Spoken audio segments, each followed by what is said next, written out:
oversight hearing relating to ex parte communications and the CPUC rulemaking process.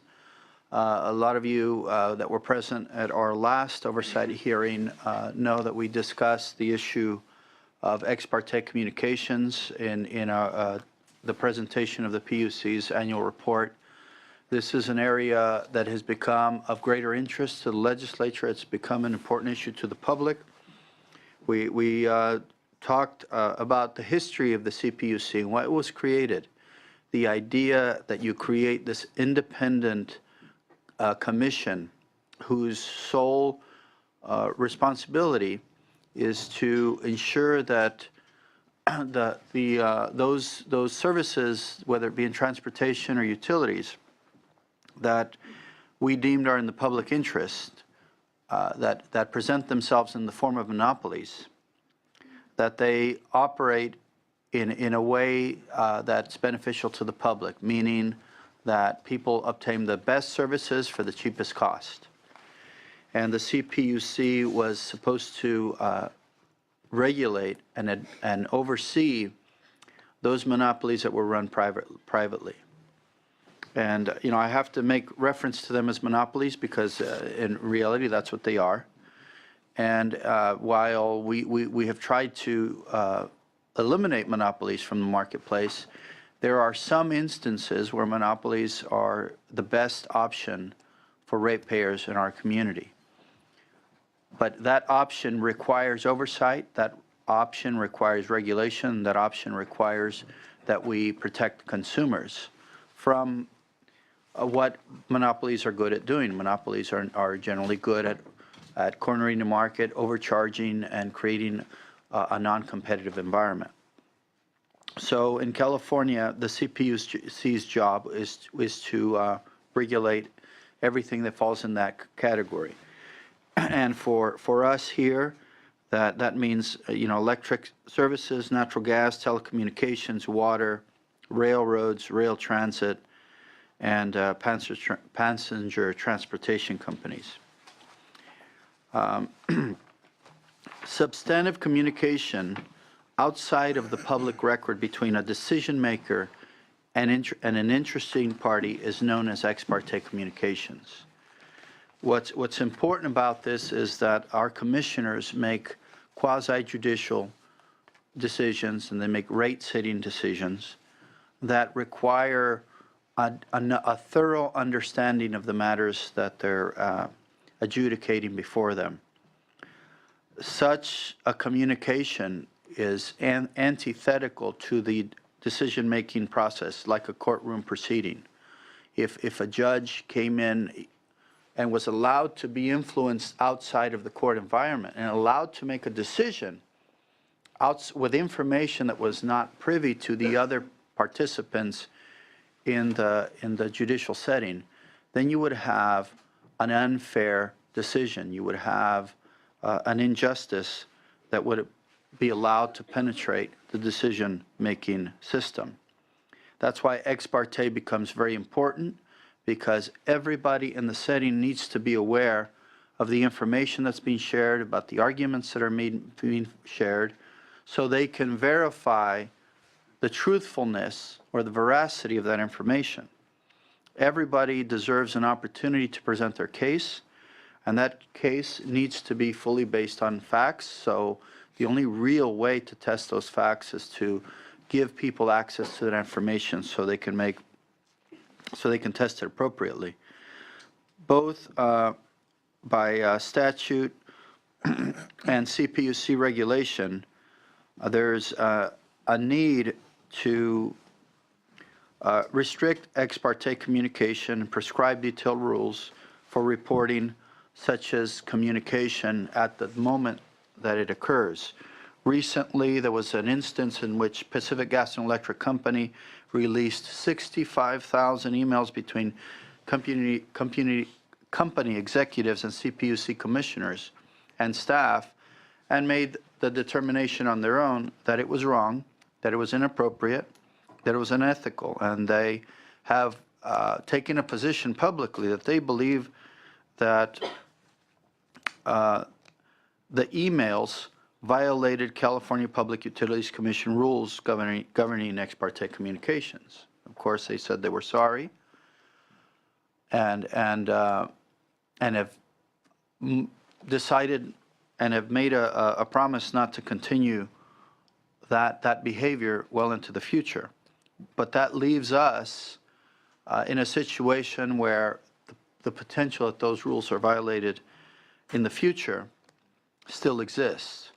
And I think it's appropriate that the legislature start to take action today to come up with a very effective policy to ensure the public interests are protected. In response to these revelations, we have members of this legislature that are working on bills, working on policies, and we have to get this right. This is an important matter that requires transparency, but it's also an important matter to ensure that our CPUC commissioners can do their jobs appropriately. We don't want to hinder their ability to advocate for the public and push for an agenda that's good for our state, but we also want to ensure that they're operating within their roles. I'd like to know, what is the true job of a commissioner? Are they supposed to be negotiating contracts? Should those contracts that they negotiate, where they have an interest in negotiating, come before them for approval? Is that the best way to do it? Should staff be negotiating these contracts and putting it before the commissioners for them to render an objective decision? I'd like to know more about that myself, because I think we need to define clearly what the jobs of commissioners are. I think when they don't understand the full extent of the roles, that's when we start, getting involved in gray areas that may create conflicts with the public. So we are bringing together a very distinguished panel today to discuss this issue publicly with you, to see what we can do as a legislature to create the right set of policies to ensure we have fairness, we have justice, and we have transparency. Before I introduce our panel, I'd like to thank Senator Hill for being here. We do expect other members to come, but did you want to make any comments, Mr. Hill? If I could just follow up on your comments, Mr. Chair. First, thank you for conducting this hearing and your leadership in this. It's so vitally important.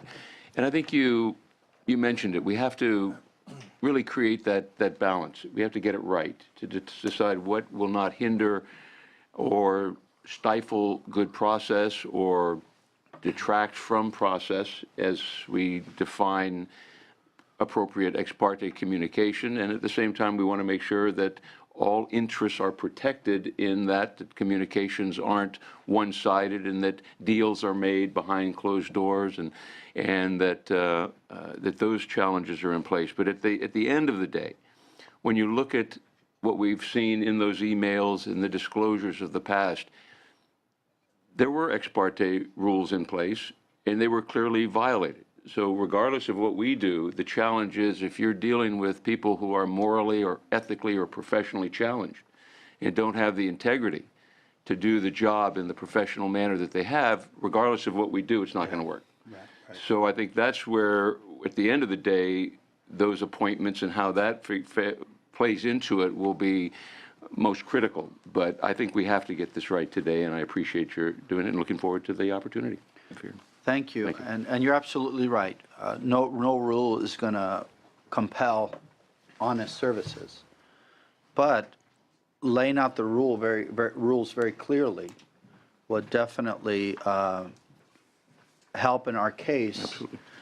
To establish when somebody is doing something dishonestly.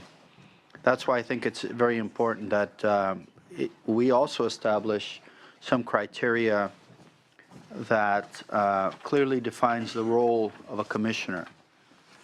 And in addition to that, having commissioners that have, experience in the area is also very important to ensure that the consumers are protected. Today we will hear from David Gamison. He is an administrative law judge at the CPUC who will explain the types of decision-making the CPUC undertakes and the rules regarding ex parte, because there are some rules of ex parte for certain levels of decision-making, and there are 3 different levels of decision-making. They'll explain that. It's not that simple, so we need to understand that very clearly before we start to legislate this area. We will hear from Deborah Bells. She's an associate professor of law at Golden Gate University, and Stephen Weissman, he's a lecturer in residence at UC Berkeley School of Law. They will discuss CPUC ex parte rules in the context of similar rules at comparable regulatory bodies in California and potentially elsewhere in other parts of the country, and as well as their recommendations for reforms to ex parte communications at the CPUC. We will also hear from Eddie Howard, the senior consultant to the Center for Public Interest Law at the University of San Diego, who will also recommend reforms.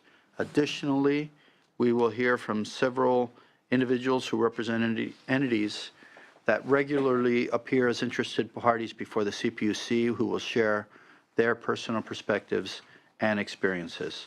And finally, we hope to have robust and substantive input from members of the public. At the end of our hearing, we'll have an opportunity for public comment. So if we can have our first panel come forward, David Gameson, and he will talk about the current decision-making policies or rules of disclosure. Welcome. Thanks for being here. Okay, thank you very much. Good morning, Mr. Chairman, Senators. My name is David Gamson, and I'm an administrative law judge at the California Public Utilities Commission. Recently, I was the acting chief judge while Chief Judge Karen Clopton was on another assignment at the Commission. Over the past 28 years, I have also been an analyst, a personal advisor to 2 commissioners, and a consultant to Senator Herschel Rosenthal when he chaired this committee in the 1990s. As background, the Commission's decision-making process generally involves a formal proceeding before an administrative law judge, or an ALJ. The 40 ALJs at the CPUC are all trained at the National Judicial College. The job of the ALJs is to provide a fair, public decision-making process. We develop the record, ensure due process, and write a timely, independent, and impartial proposed decision, which in some cases is called a presiding officer's decision, or POD, on each issue. All proposed decisions must, by law, be based solely on the record of the proceeding. Commission proceedings last from a few months to a year or more, depending upon the complexity and controversy of issues. Once an ALJ publishes a proposed decision, it is available for public comment for 30 days. Any of the 5 commissioners may also draft what's called an alternate decision, which must also be based on the record of the proceeding and be available for public comment. After reviewing the public comment and considering modifications to a proposed or alternate decision, the commissioners may vote in a public meeting. In order to conduct the Commission's business, there must be communication with the public, parties, and regulated entities. These communications fall into 3 general categories. First are official filings and communications, which are in formal public record. Second are regular business communications and information gathering by staff. And third are what are essentially lobbying efforts to influence Commission decisions. It is this third category which is known as ex parte contacts. And I have a short presentation for you on the rules for ex parte contacts, as you mentioned. Now, I will emphasize up front here that ALJs do not engage in these one-sided ex parte contacts. You mentioned the 65,000 emails that were released by PG&E. A Commission administrative law judge did order the release of those 65,000 emails, and they actually fall into all of the 3 categories that I mentioned. It's actually a fairly small percentage of them that fall under the ex parte rules. Most of them are actually official filings and communications or regular business communications, but some of them were ex parte communications, and some of those were improper ex parte communications. The Commission did initiate a proceeding initiated by an administrative law judge to penalize PG&E for those improper communications. The Commission did fine PG&E $1.1 million and banned PG&E from lobbying for 1 year. So I have a presentation. Has this been handed out to senators? Okay, thank you.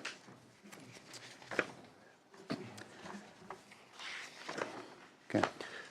First, I wanted to let you know the definition of an ex parte contact. And Senator, I think you actually mentioned it fairly clearly, but let me read it anyway. This is from the statute, Public Utilities Code, Section 1701.1.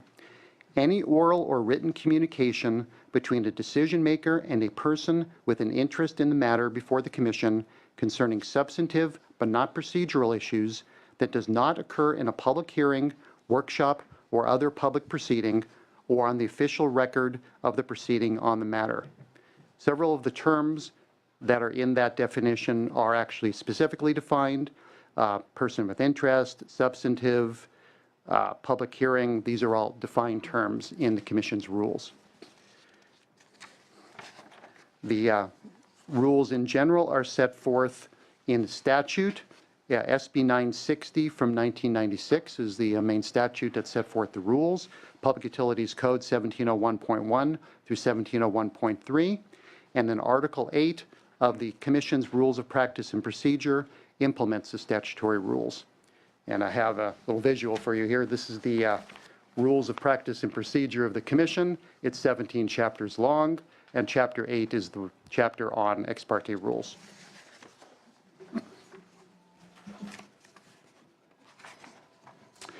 Now, some of the ex parte rules apply to all proceedings.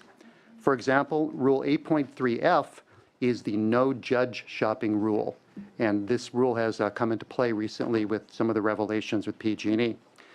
Basically, ex parte communications regarding the assignment of an administrative law judge are strictly prohibited in all circumstances.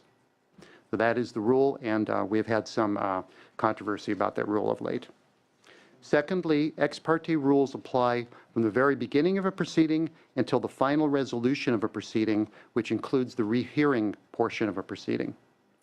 Third, decisions must be based on the record of a proceeding, and ex parte contacts are explicitly not in the record of the proceeding. That's Rule 8.3K. Now, we do have 3 categories of proceedings at the Commission, all of which are defined by statute. The first category is called quasi-legislative proceedings. These are broad policy, rulemaking proceedings that involve statewide or industry-wide rules and policies, for example, the electric industry or the telecommunications industry. And in these proceedings, Section 1701.4B has no restrictions or reporting of ex parte communications. These are essentially the same rules as the legislature has, which is that all lobbying is allowed without reporting. The second category is called adjudicatory. Adjudicatory proceedings are investigations or complaint proceedings. The San Bruno proceeding, which you mentioned, is an adjudicatory proceeding, and there is an absolute ban on ex parte communications in adjudicatory proceedings per Section 1701.2B. And the third category is the more complicated proceeding category, which is the rate-setting category. And rate-setting proceedings are pretty much everything else that the Commission does. And they might be general rate cases, they might be questions having to do with GHG credits and how to distribute them, public purpose programs, service changes, wide variety of types of programs that the Commission regulates. I would say that the majority of the proceedings before the Commission are rate-setting proceedings. And there's a set of detailed restrictions and reporting requirements regarding ex parte contacts. So the specific requirements in rate-setting proceedings are the following. All party meetings with commissioners are permitted. So this is where every party is invited to a meeting with a commissioner. There has to be 3 days advance notice to parties of this meeting, and all can attend. That's section 1701.3C. Also in 1701.3C, individual oral communications with commissioners, so that would be single-party meetings with commissioners, are also permitted. However, there also has to be 3 days advance notice given to parties, and all parties who are not at that original meeting are given an equal time opportunity. So if party A meets for 20 minutes, every other party has the opportunity to also meet for 20 minutes. And third, personal advisors to commissioners, which would be like your committee consultants, ex parte communications with those personal advisors are allowed. They must be disclosed after the fact within 3 days, but the advance notice and equal time opportunity requirements do not apply. Now, there are specific reporting requirements for these ex parte contacts, and I should note that the reporting requirements are on the party. So the commissioner, the decision maker, does not report the ex parte contact under the rules. It is actually the party who has the ex parte contact who does the reporting.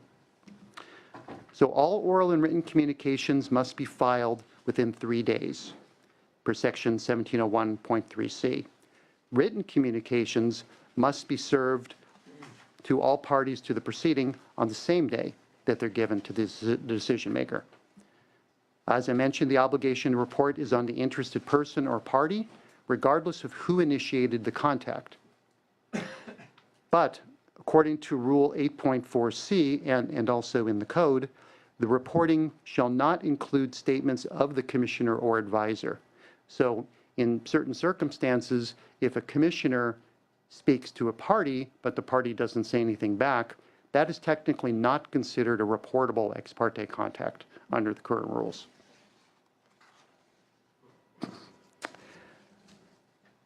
Okay. Jack, can I have that other version, please?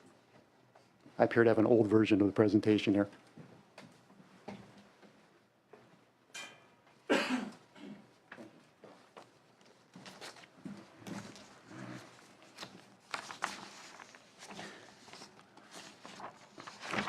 So finally, what I wanted to mention was a couple of recent CPUC reform efforts that have been undertaken.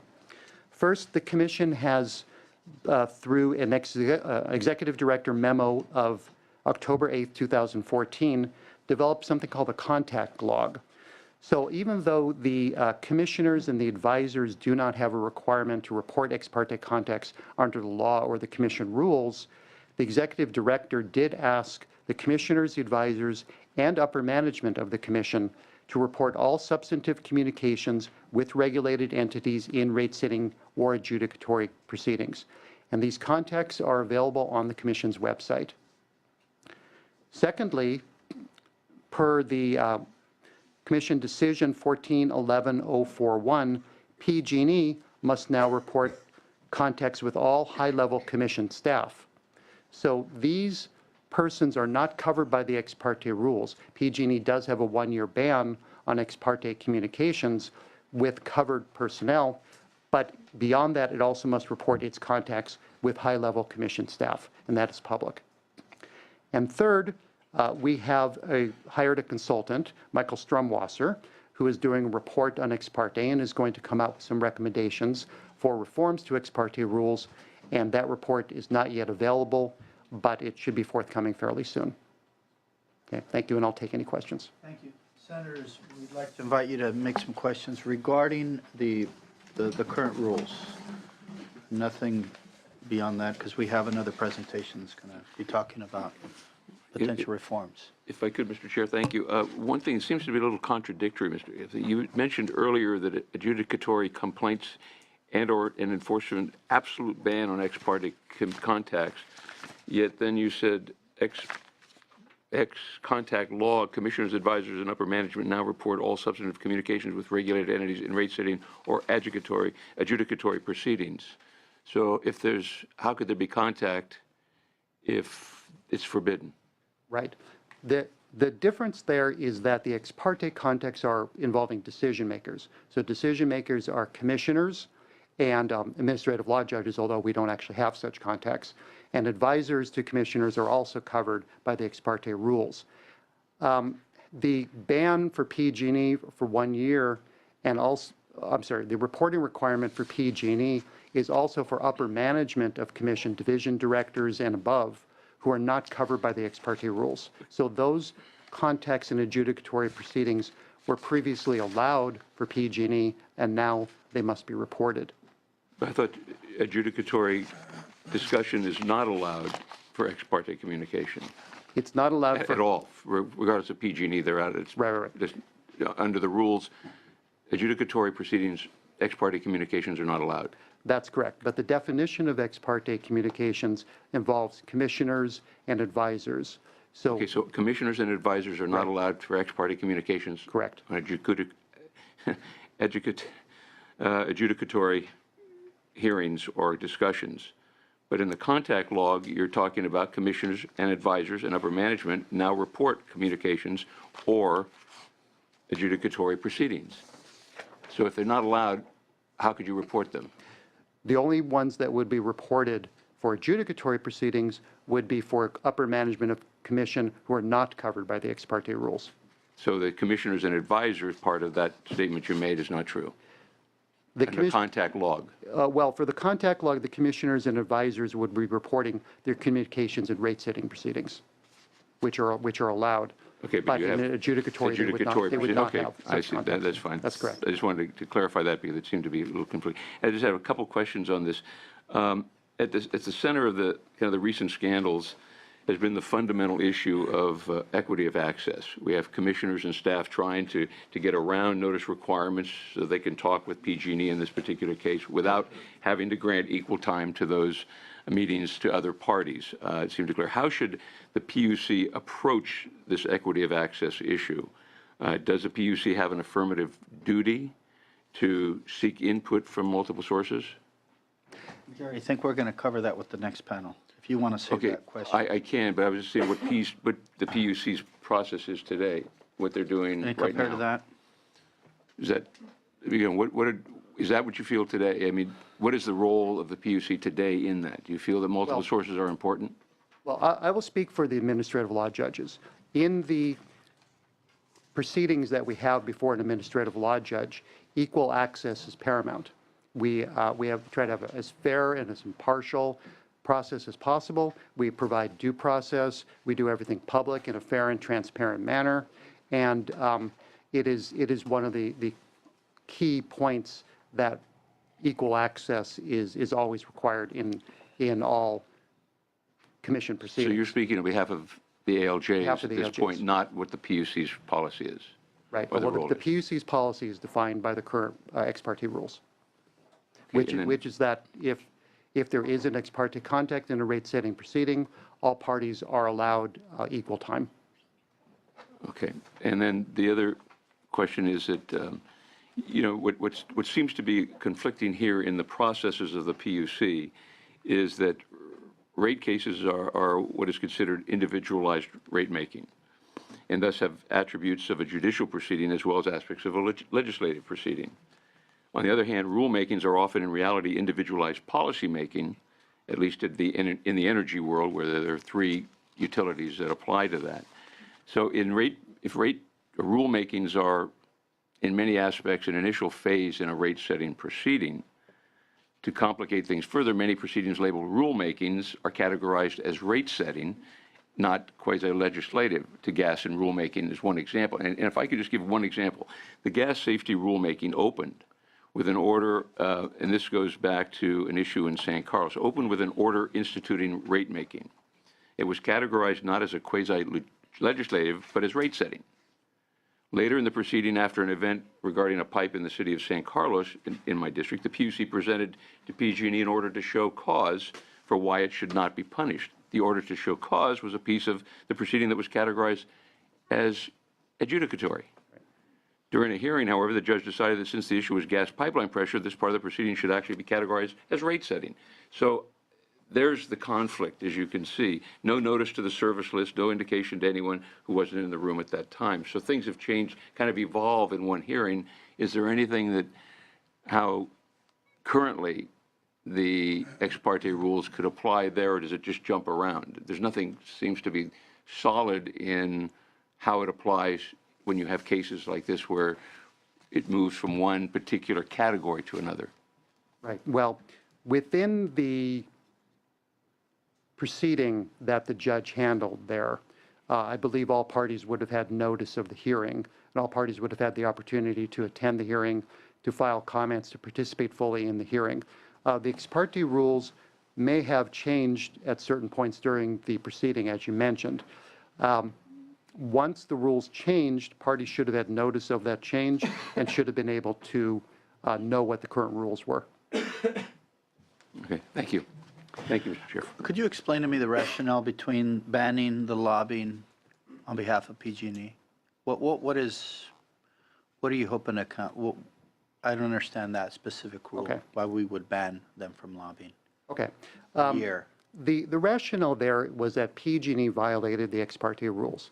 PG&E, as you mentioned, They voluntarily. were fined for that. They were fined for that. Okay. They voluntarily disclosed the violations, and the commission initiated a penalty phase, and the penalty was twofold.